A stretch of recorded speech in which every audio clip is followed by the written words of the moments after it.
I'm Chris Sauls, and this is Thinking Thursday, a podcast for engineers, coders, sysadmins, architects, and tech leaders who build the backbone of the modern world. This is for those who think in systems, dream in frameworks, and lead with curiosity. We don't just adapt to disruption, we anticipate it. We architect the future, even when the rest of the world doesn't understand what we're building. We're the ones who stay up late refactoring the solution because good enough never sits right. We are allergic to mediocrity, restless with routine, and wired for iteration, impact, and innovation. We aren't just surviving the AI wave, we're riding it, reimagining our careers, rewriting our companies, and re-engineering what leadership looks like in the world of layoffs, lean teams, and limitless change. Sure, we've been burned by broken systems, bad bosses, and bureaucracy masquerading as process, but we don't stop. Because we know something others don't. Every problem is solvable. Every system can scale. Every setback is a signal. While most are stuck obeying outdated org charts and titles, we lead from anywhere from the code base, from the cloud, from the crisis. We are the self-leading, systems-thinking, impact-driven architects of what's coming next. And we don't wait for permission, we build it anyway. This is Thinking Thursday for the tech minds who lead with heart, grow through change, and never stop thinking.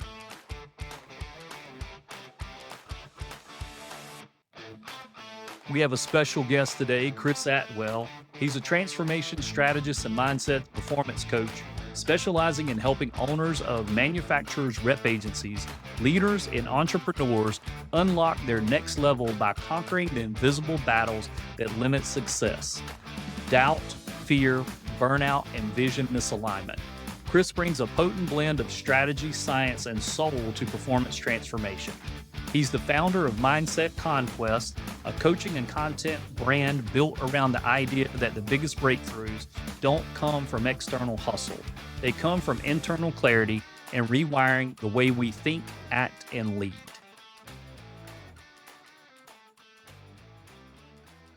Welcome, Chris Atwell, to Thinking Thursday. I'm your host, Chris Sauls, and we're going to get it started here. We're going to let Chris introduce himself, just give a little bit about his background. Tried to do him a big justice on this opening, so we're going to let him give a little more about himself. Hey, thanks, Chris. Glad to be on. Thanks for having me. So I'm Chris Atwell. I'm a leadership coach and peak performance mindset expert. I've been working as a coach for a little over 4 years now, and been doing this full time for almost 2. Prior to that, I was in sales leadership, worked my way up the corporate ladder through inside sales, all the way up to directing sales teams across North America for some of the world's biggest Fortune 200 and 500 companies, particularly on the manufacturing and distribution side and the construction industry. I also ran my own successful music business for 20 years, where I wrote, produced, recorded, mixed, mastered, and released over 20 pieces of work, all available online today. Toured the world and managed artists as kind of my side hustle, my part-time gig. So I've got that entrepreneurial experience that I bring with me, and got 2 beautiful daughters. And I'm a Canadian. I live up here in Stouffville, Ontario, which is close to Toronto, if anybody's familiar with the Toronto area. That's me. I'm also a fitness junkie, so love my CrossFit, incorporate that into my day-to-day. That is awesome. Chris, look, I'm so grateful to have you here today. I'm so excited about this. By the way, if anybody, as you're watching this, you see me looking around, I'm trying to run a little technical thing in the back, which Chris probably has a lot of experience with. So I'm getting over some of the technical difficulties here on my end. All right, we're going to just jump into some questions, because I have talked with Chris a bit, and I know there are things that we can learn from him today that will help all of us in this process. So I know you coach high performers who often feel stuck despite their external success. What's really at the root of like stuckness, and what role does identity play in personal reinvention? And I know for salespeople, I know sometimes there's a lot of things that happen there, and I know you do work with a lot of folks that work in that arena. Yeah, stuck can be looked at from a couple of angles. And The main reason that people feel stuck is often because they lack the proper systems to allow them to really thrive.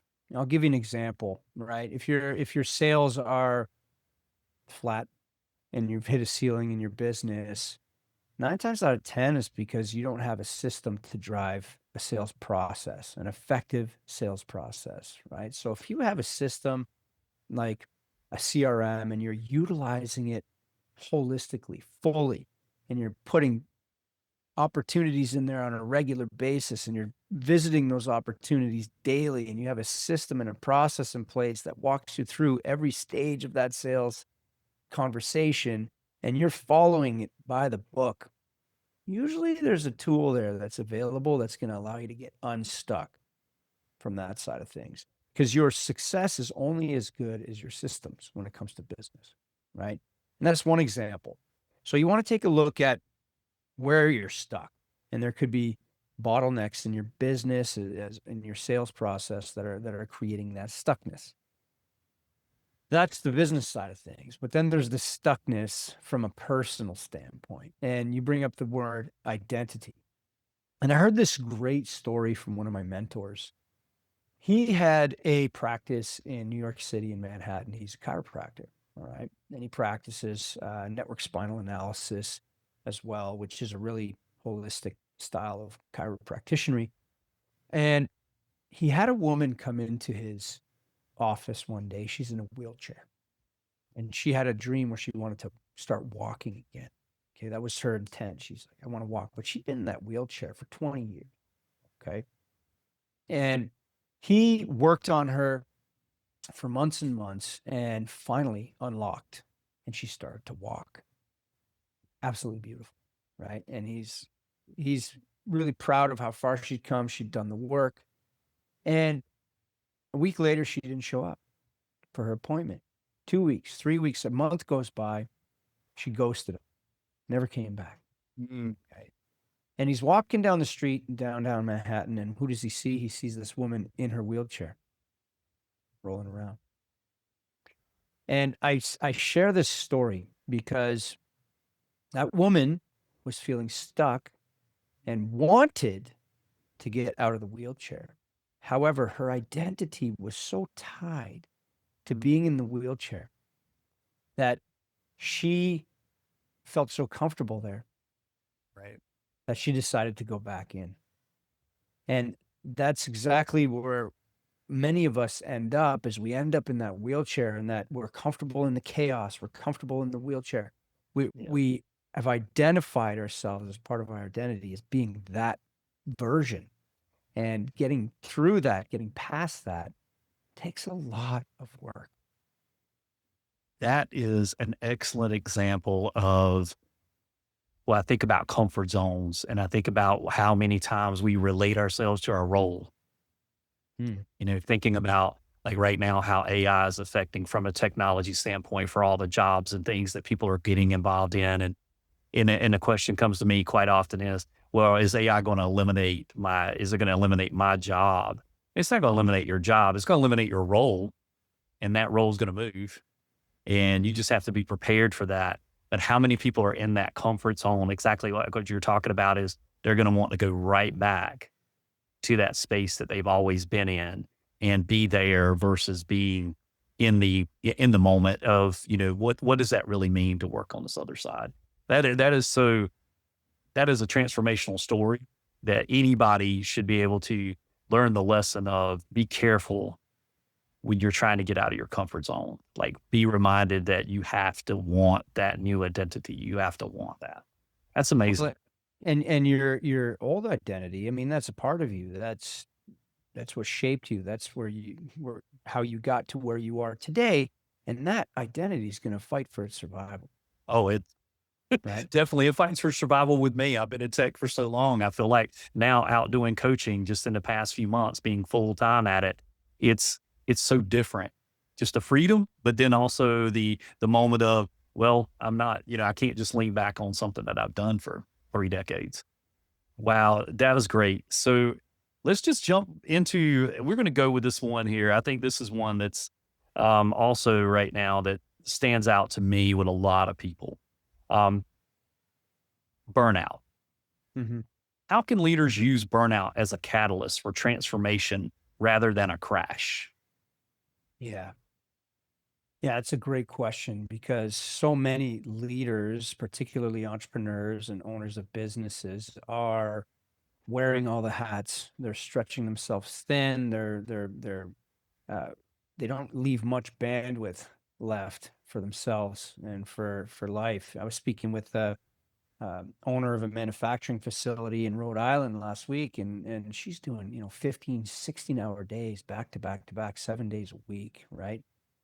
And what this leads to is burnout, and burnout often is a result of us not taking care of ourselves, right? Overworking,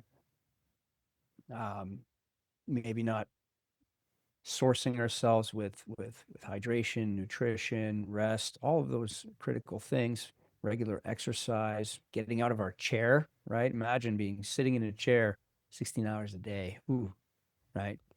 So this stuff happens all the time. And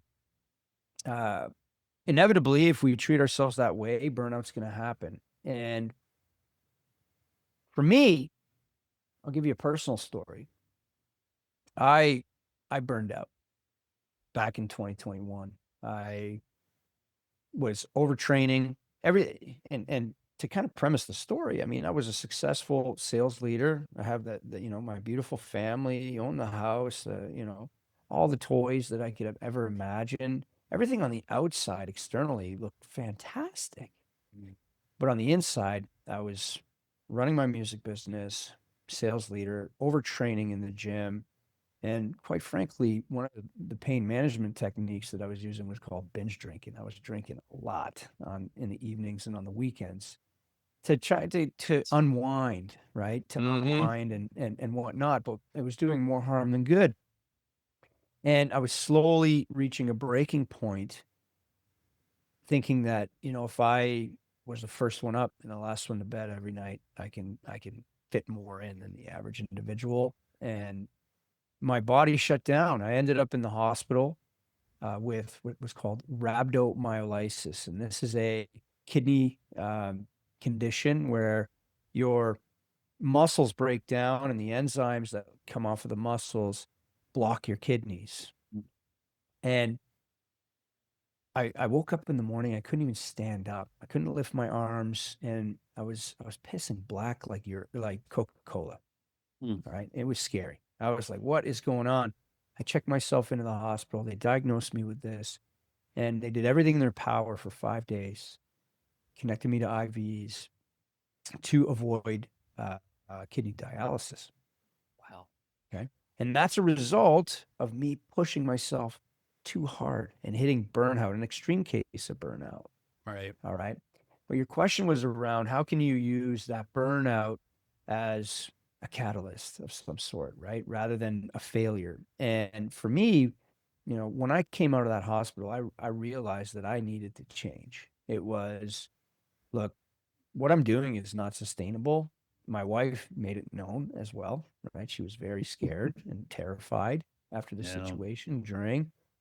My kids looked me in the eyes, and I realized that I had to make changes. And that for me was a wake-up call. It was a wake-up call to change my habits, change my routines, do things in a far more healthy way.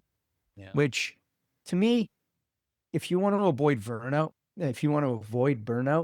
you need to have a system in place. Again, it boils down to systems. Yeah. Okay. And there's 3 things you need to look at. The first thing you need to look at is your health and well-being. All right. Take care of yourself. Feed, drink, water, sleep, exercise, meditate, pray, all those things really, really good for you. Yeah, there you go. Yeah, I got mine right here too. See? And if you can't take care of others if you're not taking care of yourself. It's that whole, you got to put your oxygen mask on before you help others on the airplane. Same idea, right? You got that locked down. The second thing you want to look at is know your numbers in your business. I'm talking to business owners right now. Right. You need to know what your goals and objectives are financially, what your um, um, profitability is, and you need to track where you are against those on an ongoing basis, right? Yep. Because you need to course correct. You've got to fill gaps. All of these things need to happen. And then the third thing is build the habits and routines around those first two so that you got this cadence, you got this flywheel of momentum that helps protect you from burnout because you're on top of your health and you're on top of your numbers. And usually when you start to burn out, it's because you're chasing and trying to fix things way too often, right? So use Those are it as leverage to do better. amazing points. I think a lot of times, like I said, being in my role in the past is definitely neglecting my health, knowing that that was not the thing to do. Come to work when I was sick, try to plow through. Whereas had I just taken the time off, rested, I would have been so much more effective. And not only effective for myself, but for those around me. And think about business owners is we get wrapped up in the idea that it can't be done without us. Yeah. And that's the solopreneur route. Sometimes it feels that way, but that's where those systems, like you said, systems and processes in the background have to be there to support you so that while you may be a solopreneur, the business can run and operate certain levels without your attention for at least time for you to be able to catch up. Those are amazing points. I love that. I knew this conversation would go in the right direction for many reasons because I know I could just feel your heart around this. Now, this one's just a flyball question. Now, you were in the military at one point, correct? That's correct. Yeah. Give us just a little background on that. I don't want to leave that out because I feel like a lot of times, and this is veterans in all services, all different nations, it doesn't matter. It's really an important part of our background, I know. Yeah. Yeah. So I grew up in a military family. My father was 35 years, Canadian Forces military, retired now. He retired as the chief warrant officer of the Canadian Forces Medical School and worked closely with our American counterparts on many missions. My father went to Afghanistan, was one of his last tours, and built Camp Athena in Kabul. And the Americans moved in there after the fact. So it was a lot of collaboration happening there across all fronts. So I grew up in that world. And when I was 18, I joined the Canadian Forces there's a unit called the Governor General's Foot Guards. So it's an infantry unit. And the primary purpose of this unit is to be ceremonial guards for the Governor General. As you know, Canada's a Commonwealth country. Yep. We still have ties to the UK, to England. And the Governor General is one of the most important people in Canadian politics, so to speak, from an international standpoint, because it's the liaison between England and Canadian Canada politics. So in Ottawa, which is the capital of Canada, you've got Parliament Hill, and not too far away from Parliament Hill, there's the Governor General's residence. She lives there. He or she. It's a she right now. Right. But it was a he at the time. And what we did is we wear traditional tunics and black bearskin headdress, like you would see in England, right? Yeah. And I learned how to do rifle drill, protect the Governor General. We did parading on Parliament Hill every day, very ceremonial approach. So it was a really special time because at that age, I really got to learn how to be extremely disciplined. Imagine standing still in front of the Governor General's residence and all the tourists coming by. Right. Okay? And they're trying to make you laugh, right? But you got to stay straight faced and you can't budge. And I remember this one time, there was a tour bus came by and a bunch of tourists from Asia somewhere. And this gentleman comes right up to me and he was about up to here on me. And he comes right up to me and he looks at me and he says, "Oh, you're so handsome." And that was the only time I nearly cracked and laughed. But people are always trying to get you, right? Yeah. So did some military training around that, infantry training for a number of years. From there, I went to the Queen's Own Rifles, which is a jump unit out of Toronto. And Okay. yeah, I left the military after about 4 or 5 years, and pursued my music and my sales career. But what an incredible time, and I learned so much about camaraderie, teamwork, discipline, and my identity, who I was at the time as well. I think that always sets, for anybody out there that was ever in the military or couldn't have been, please don't take offense to this, but I'm going to say it anyway. I think the military service sets us up so much for success because there are things that we learn at a very early age, shortly after our early education.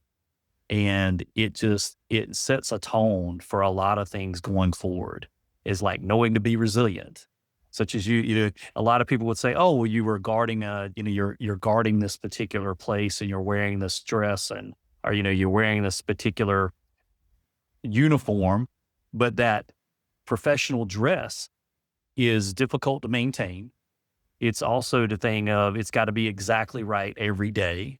So you understand the consistency factor of showing up and showing up well every day.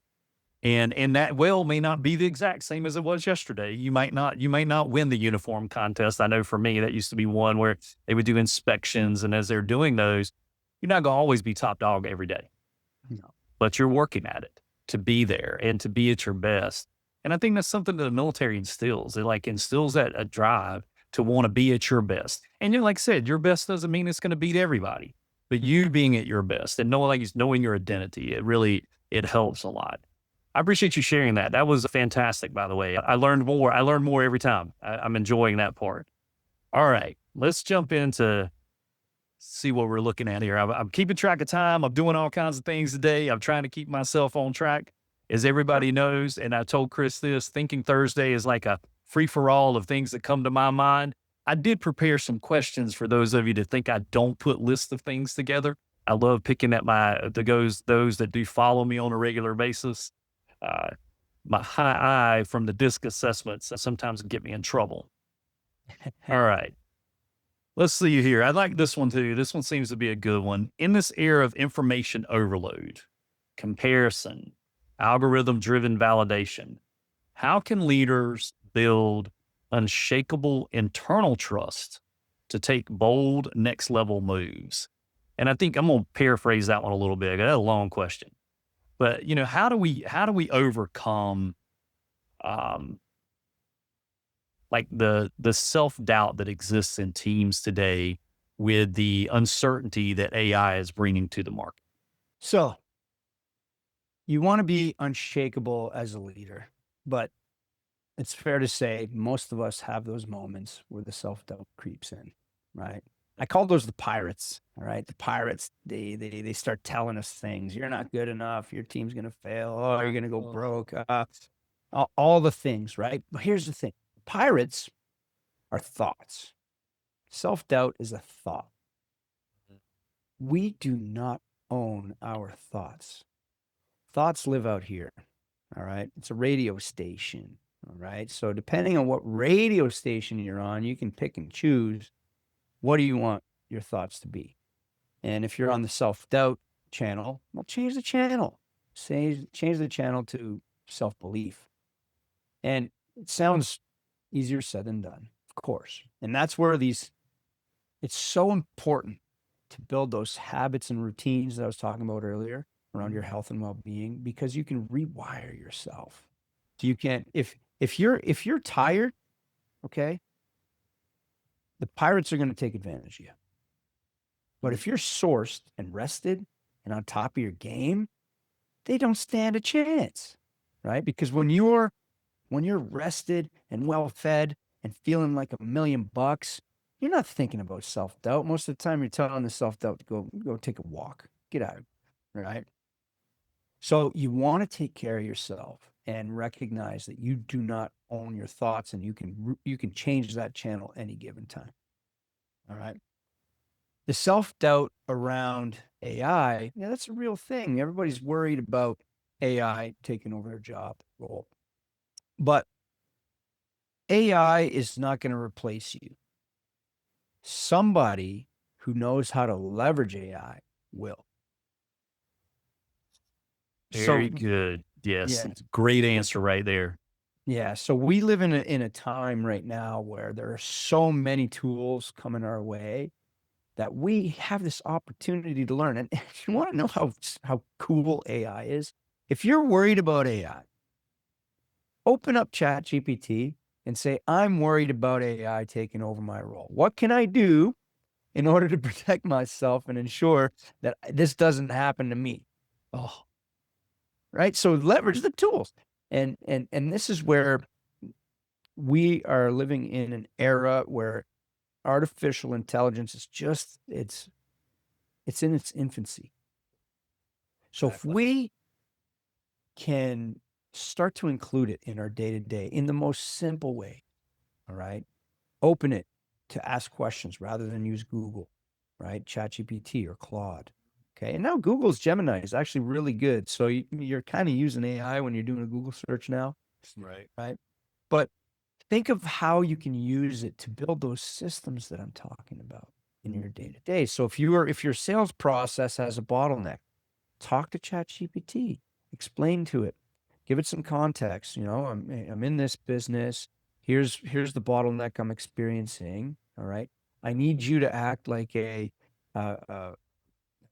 professional salesperson and create the most effective process for me to follow so that I can 10x my business in the next 24 months, right? Yep. And it will come up with some really strategic things and the tactics needed to support it that will get you there.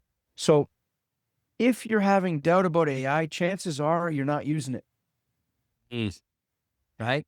And that's where you need to shift and just start adopting it in the most minimal ways. Get comfortable with it, because if you're not, somebody's gonna spot that, and they're gonna replace you with somebody who's using AI. Not the AI is not gonna replace you. Right. And that is such a good, I'm so glad that you brought it in that way. I've just had lunch with a friend of mine, Jason Clark, the other day, and he's working in AI. He's just started a company recently. And sitting down in that conversation, we were talking about when years ago, when people on farmland, you've got 100, 200 workers out in the field and the first tractor showed up. But in their mind was the tractor was going to take their job. But it wasn't that. It was the farmer that learned how to use that tractor was going to be the one that took their job. And it wasn't that they weren't going to have something to do, because now you need mechanics. Now you need people that work on the wheels. You need people that do all of these other things for the tractor now. But it's the farmer that has the tractor is the one that's out there. And that, it makes so much sense. And the fact of using AI tools, getting familiar with tools, like which ones work for you, which ones don't. Because for some people, like Claude's it's going to feel more natural to them. ChatGPT will feel natural for some. And understanding that. And like I said, I've been in tech for a long time. So when I see these tools, I'm enamored by some of it. I'll be honest. Like some of it, I'm just like, oh my gracious, I can't wait to try this out. And it's just a matter of, getting used to it and knowing how it works. And, and again, I think I did a little talk on this the other day about, I think in the late 90s, really early 2000s, everybody thought they had to know HTML. Everybody thought they needed to know how to program. They didn't really need to know how to program. They just needed to understand the basics of getting to what they wanted. And that's the same thing with AI now, is how do I use it to get what I want? I don't need to be a software developer, but I need to use this tool. And that's a really great point on the AI piece. Exciting. Chris, you're setting me up here. This is so good. All right. We're going to take one more question, and then we're going to just kind of let it go in there and go from give everybody a little something to take with them, something they can work with for the week. Thinking here, looking at the questions, and I'm trying to pick one that I really would think that might stand out to everyone. What's one belief you've had to let go of in order to evolve your own life or leadership? And I think you alluded to that a little bit earlier. There's a few. There's a few that come to mind for me. But one belief that I had to let go for me personal, okay, because I'm a business owner now, and I worked in corporate environment and in a military environment, and always had a job, right, hired by somebody. And to give you a little context around this, so my father, 35 years military, my mother, 30 years as a teacher, right? Growing up, it was, Chris, what are you going to do when you grow up, right? You need to have a career, you need to have a pension, you got to have your savings plan, your retirement plan, all those things, because if you don't get that, you're never going to be able to afford a house, start a family, and all the things, right? So the belief that I had to have a career working for someone always held me back, because deep down I knew I was an entrepreneur. And what happened was I labeled myself, as part of my identity, a side hustle guy. All right, I had my music business, but I never jumped into my music business full time, because my plan A was my corporate career, and music was my side hustle, and I could be successful on my side hustle. What I realized was that as much as I learned a lot in all these amazing careers that I had, that I am an entrepreneur at heart. And I had to let go of the identity of being a part-time entrepreneur in order for me to make that leap. And that was really difficult for me, because it was really entrenched in me from my childhood. Right? My parents said, you gotta have the good job, you gotta have the career, you gotta have, and I feel like everyone can relate to this, right? Yeah. And it was it was terrifying knowing that the reason why my parents said that is because of the safety behind it, behind the certainty behind it. Mhm. And if you take the leap into entrepreneurship, well, there's a lack of security there, there's uncertainty there, and there's a big risk. Right. So the story goes. So for me, that was a huge one, was letting go of the identity that I was a part-time entrepreneur, a side hustle guy, so that I could do this full time. Yeah, that resonates a lot, obviously, with me, because I just came out of 3 decades of the corporate world and military, and you put all of those things together. And I think the way you heard it was the same way I heard it. Go to college or go in the military, get a college degree, get on with a good company, build a 401k or build a retirement plan, and retire in your 60s, and go that route. Yeah. And I look at that and I think about how straddling that fence for many years has also hindered me in some ways. And thinking back on it, and it's not for everybody. So I wouldn't say, not every single person do I look at and go, hey, you should be an entrepreneur. There's a lot of people that safety and that comfort of the corporate environment. It's, they're entrepreneurs. They're there. They're impacting the market. They're doing their thing. But not everybody's set for that either. And if you're constantly a disruptor in the corporate world, a lot of times that's what it is. It's the entrepreneurial spirit trying to get free, trying to break free. Man, great sharing today, Chris. This was excellent. I know everybody that listens, they'll get this, and there'll be there's some good takeaways here. I mean, there are plenty that we can take and run with here. I love the 3 points you had earlier. Make sure you're taking care of your health. Make sure you put systems and processes in place. We'll give them those two. I'll let them find a third one along the way. But yeah, just those things alone. And again, like setting up systems and processes, it's not just on the business side, it's on the health side, it's on the personal side. Systems and processes are what will keep us safe along the way when we need that little bit of a break. Chris, man, look, I appreciate you coming on today. I appreciate you taking the time to do this. Please, if you're listening to this, like, share, let us know, put something in the comments, let Chris and I know, let this Chris know, and let that Chris know what we've got, what you took away from it, and, maybe what would you like to hear again? So that's it. That's what I've got. And Chris, I'll let you close out for your part. Yeah. Yeah. The systems and processes are critical to success, right? If you want to build the perfect body with the six pack and the pipes, right? You've got to have a system in place where you're eating and you're dialed in on your exercise routine. Same thing goes in business. And you can say the same for your family at home, right? Having that great morning routine, having that great evening routine, having dinner with everyone every night, those kinds of things. So do it. Stay on top of that stuff. And if you want to learn more from my end, you can follow me on any social at the Chris Atwell. You can find me on LinkedIn, Instagram, Facebook, YouTube, you name it, TikTok. I'm there. And thank you so much, Chris. That was a great conversation. Enjoyed it. This was excellent. Appreciate it.